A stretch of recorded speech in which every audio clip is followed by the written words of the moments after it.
जय माता दी। गणगौर व्रत की बड़ी ही पुरानी जो प्रथा है राजस्थान से शुरू हुई है। अब सब स्त्रियां इसको ज़्यादातर करने लगी हैं क्योंकि इसका बहुत अधिक महत्व है। इसके महत्व को देखते हुए यह व्रत बहुत अधिक प्रसारित हो रहा है। माता पार्वती ने सर्वप्रथम इस व्रत की पूजा की थी महादेव को पति रूप में प्राप्त करने के लिए, और आज के दिन महादेव ने माता पार्वती को अमर पति प्राप्त करने का वरदान दिया था। और फिर माता पार्वती ने उन सभी स्त्रियों को वरदान दिया, कुंवारी कन्या या स्त्रियों को, जिन्होंने बाद में इस व्रत की पूजा की। इस व्रत को रखकर पूजा विधि विधान से की तो माता गणगौर को जो गहने चढ़ाए जाते हैं मीठे आटे के बनाकर, कहते हैं जो जितने अधिक गहने चढ़ाता है उतने ही अधिक गहने प्राप्त होते हैं। तो और माता लक्ष्मी की सभी को ज़रूरत होती है। हर पूजा में माता लक्ष्मी को ध्यान में रखा जाता है। माता लक्ष्मी के सभी भक्त चैनल सब्सक्राइब करके वीडियो लाइक शेयर ज़रूर करें और जय माँ लक्ष्मी अवश्य लिखें, जय माता गणगौर भी लिखें। चलिए सुनाते हैं आपको इस व्रत की पौराणिक कहानी और अद्भुत कहानी जो अमर सुहाग की कथा है। एक बार भगवान शंकर तथा पार्वती जी नारद के साथ भ्रमण को निकले, जगत में घूमने के लिए निकले। चलते चलते वे चैत्र शुक्ल तृतीया के दिन एक ऐसे गांव में पहुंच गए जहां उनके आने का समाचार सुनकर गांव की सभी स्त्रियां उनके स्वागत के लिए स्वादिष्ट भोजन बनाने लगीं। मीठे मीठे पकवान बनने लगे। भोजन बनाते बनाते उन्हें काफ़ी देर हो गई क्योंकि वो ज़्यादा पकवान बनाने लगी। किंतु साधारण कुल की स्त्रियां श्रेष्ठ कुल की स्त्रियों से पहले ही थालियों में हल्दी तथा अक्षत लेकर उनकी पूजा करने पहुंच गईं। पार्वती ने उनके पूजा भाव को स्वीकार करके सारा सुहाग रस उन पर छिड़क दिया। वे अटल सुहाग प्राप्त करके माता से वरदान प्राप्त करके अटल सुहाग का लौट आईं। उसके पश्चात उच्च कुल की स्त्रियां, श्रेष्ठ कुलीन स्त्रियां जो पकवान बनाने लगी थीं माता गौरी और भोलेनाथ के लिए, वह माता गौरी और भोलेनाथ की पूजा करने पहुंची। सोने चांदी से निर्मित उनकी थालियों में विभिन्न प्रकार के पदार्थ थे। उन स्त्रियों को देखकर भगवान शंकर ने पार्वती से कहा, तुमने सारा सुहाग रस तो साधारण कुल की स्त्रियां जो तुम्हारी पूजा करके चलेंगी उनको दे दिया, अब तुम इन्हें क्या दोगी? पार्वती ने उत्तर दिया, हे प्राणनाथ, आप इसकी चिंता मत कीजिए। उन स्त्रियों को मैंने केवल ऊपरी पदार्थों से बना हुआ रस दिया है, इसलिए उनका रस धोती से रहेगा, परंतु मैं इन उच्च कुल की स्त्रियों को अपनी उंगली चीरकर अपने रक्त का सुहाग रस दूंगी। यह सुहाग रस जिसके भाग्य में पड़ेगा वह तन मन से मुझ जैसी सौभाग्यवती हो जाएगी। जब स्त्रियों ने पूजन समाप्त कर लिया, महादेव पार्वती को सभी पकवानों का भोग लगा दिया, तब माता पार्वती ने अपनी उंगली चीर कर उन पर छिड़क दी। उनके माथे में उंगली से अपने खून से सिंदूर भर दिया। जिस पर जैसा छींटा पड़ा उसने वैसा ही सुहाग पा लिया। उसके बाद भगवान शिव की आज्ञा से पार्वती ने नदी तट पर स्नान किया और वह बालू से भगवान शिव की मूर्ति बनाकर पूजन करने लगी। उन्होंने पार्थिव शिवलिंग बनाया। भगवान के साथ तो है ही पार्वती, लेकिन पार्थिव शिवलिंग बनाकर पूजा करने लगी और पूजा करने के बाद बालू के ही पकवान बनाकर शिव जी को भोग लगाया। फिर परिक्रमा करके नदी तट की मिट्टी से माथे पर तिलक लगाकर 2 कण बालू का भोग लगाया। इतना सब करते करते पार्वती को काफ़ी समय लग गया। काफ़ी देर बाद जब वे लौट कर आई तो महादेव जी ने उनसे देर से आने का कारण पूछा। माता पार्वती ने झूठ कह दिया कि वहाँ मेरे भाई भावाजाद मायके वाले मिल गए थे, उन्हीं से बातें करते करते देर हो गई। परंतु महादेव तो महादेव थे, वे सब कुछ जानने वाले थे, वे कुछ और ही लीला रचना चाहते थे। अतः उन्होंने पार्वती से पूछा, पार्वती, तुमने नदी के तट पर पूजन करके किस चीज़ का भोग लगाया था और स्वयं कौन सा प्रसाद खाया था?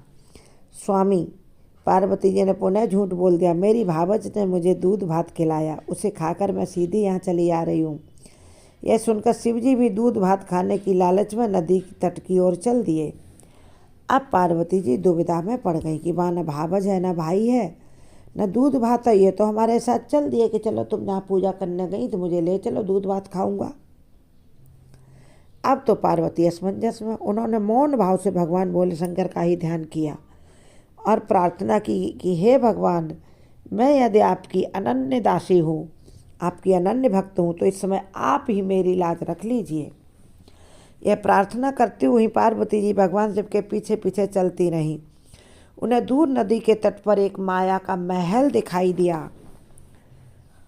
उस महल के भीतर माता पार्वती भोलेनाथ के साथ प्रवेश कर गईं। वहाँ उन्होंने देखा कि शिवजी के साले तथा सरहज यानी माता पार्वती के भाई और भौजाइयाँ आदि सपरिवार उपस्थित हैं। उन्हें गौरी तथा शंकर का भाव भीना उन्होंने स्वागत किया। भोलेनाथ उस महल में पार्वती के भाई भौजाइयों के साथ 2 दिन तक वहाँ रहे और माता पार्वती भी रहीं। तीसरे दिन पार्वती ने शिव जी से चलने के लिए कहा, पर शिव जी तैयार नहीं हुए। वे अभी और रुकना चाहते थे और छक कर दूध भात और मीठी खीर खाना चाहते थे। ऐसी हालत में भगवान शिव को पार्वती के साथ फिर चलना पड़ा बिना मन के। नारद जी भी साथ साथ चल दिए। चलते चलते वे बहुत दूर निकल आए। उस समय भगवान सूर्य अपने धाम पश्चिम दिशा अस्ताचल को पधार रहे थे। अचानक भगवान शंकर पार्वती से बोले कि पार्वती, मैं तुम्हारे मायके में अपनी माला भूल आया हूँ और वो मेरे लिए लाना बहुत ज़रूरी है। चलो वापस चलते हैं, मुझे फिर वहीं जाना है। पार्वती जी बोलती, ठीक है भोलेनाथ, मैं ले आता हूँ। पार्वती क्या बोली, हे भोलेनाथ, आप नारद जी के साथ यहीं ठहरिए, मैं जाकर ले आती हूँ आपकी माला को अपने मायके से। परंतु भगवान ने उन्हें जाने की आज्ञा नहीं दी अकेले, और इस काम के लिए ब्रह्मापुत्र नारद को भेज दिया। महादेव बोले, यदि तुम मुझे नहीं जाने दे रही हो तो तुम भी मत जाओ अकेली, मैं नारद जी को भेज देता हूँ। उनको भेज दिया। वहाँ पहुँचने पर नारद जी को कोई महल नज़र ही नहीं आया। वहाँ तो दूर तक जंगल ही जंगल था जिसमें हिंसक पशु विचरण कर रहे थे। नारद जी वहाँ भटकने लगे और सोचने लगे कि कहीं वे गलत जगह पर तो नहीं आ गए। महल तो अभी था, हम सोच रहे थे कि मैं तो खुद ही भोलेनाथ माता पार्वती के साथ अभी आया था, अब वो महल कहाँ चला गया, शायद मैं कहीं गलत जगह पहुँच गया हूँ। मगर अचानक बिजली चमकी और नारद जी को शिवजी की माला एक पेड़ पर टंगी हुई दिखाई दी। नारद जी ने माला उतार ली शिव जी की, कि जो माला भूल आए तो वो पेड़ पर टंगी थी, महल था ही नहीं। नारद जी ने माला उतार ली और शिव जी के पास उस माला को लेकर पहुंच गए। अब नारद जी ने अपनी मन की दुविधा को बताया कि हे महादेव, मैं वहाँ गया, ना कोई महल था ना कुछ, बहुत भारी जंगल था, हिंसक पशु थे, मैं तो चक्कर में पड़ गया। उतने में घने बादल आ गए, काली अंधियारी छा गई, बिजली चमकी तो मुझे आपकी माला पेड़ पर टंगी दिखाई दी। वहाँ कुछ था ही नहीं, ना महल था, ना मायका था, ना भाई भौजाई थे। नारद जी की बात सुनकर भोलेनाथ हंसे और हंसकर कहा, नारद, ये सब तुम्हारी मैया पार्वती की ही लीला है। इस पर पार्वती बोली, हे नारद, मैं किस योगी हूँ, ये तो हमारे भोले भाले पति महादेव, देवों के देव महादेव भोलेनाथ की लीला है, उनकी ही कृपा हुआ, जो करें सब शुभ होता है। तब नारद जी ने सिर झुकाकर कहा, माता, आप पतिव्रताओं में सर्वश्रेष्ठ हैं, आप सौभाग्यवती पतिव्रताओं में समाज की आदि शक्ति है। यह सब आपके पतिव्रत का ही प्रभाव है। संसार की स्त्रियां आपके नाम स्मरण मात्र से अटल सौभाग्य प्राप्त कर सकती हैं। अब आपके लिए इतनी सी लीला करना कौन सी बड़ी बात है। हे महामाये, हे मैया पार्वती, गोपनीय पूजन अधिक शक्तिशाली तथा सार्थक होता है। आपने महादेव का गोपनीय पूजन किया और महादेव की प्रसन्नता प्राप्त की और महादेव से वरदान प्राप्त किया, जिसके बल पर आपने सभी संसार की सभी स्वागिन स्त्रियों को भी वरदान दिया। आपकी भावना तथा चमत्कार पूर्ण शक्ति को देखकर हे माता, मुझे बहुत प्रसन्नता हुई है। मैं आशीर्वाद रूप में कहता हूँ कि जो स्त्रियाँ इस गुप्त रूप से इस व्रत का पूजा पाठ करेंगी, पूजन करेंगी और पति के लिए वरदान मांगेंगी, उन्हें महादेव जी की कृपा से दीर्घायु वाले पति का संसर्ग मिलेगा। हे माता रानी, आपकी और महादेव की शक्तियाँ अद्भुत हैं। आप सभी पर जल्दी कृपा करते हैं। आप ऐसी कृपा सब पर करते रहें। आप सभी हमारे चैनल के अन्य वीडियो देखें, शॉर्ट्स भी देखें और इस कथा को ज़्यादा से ज़्यादा लोगों में शेयर कर दें, अच्छी लगी हो तो लाइक कर दें। माता पार्वती की कृपा से सभी को सुख सौभाग्य की प्राप्ति होती रहे।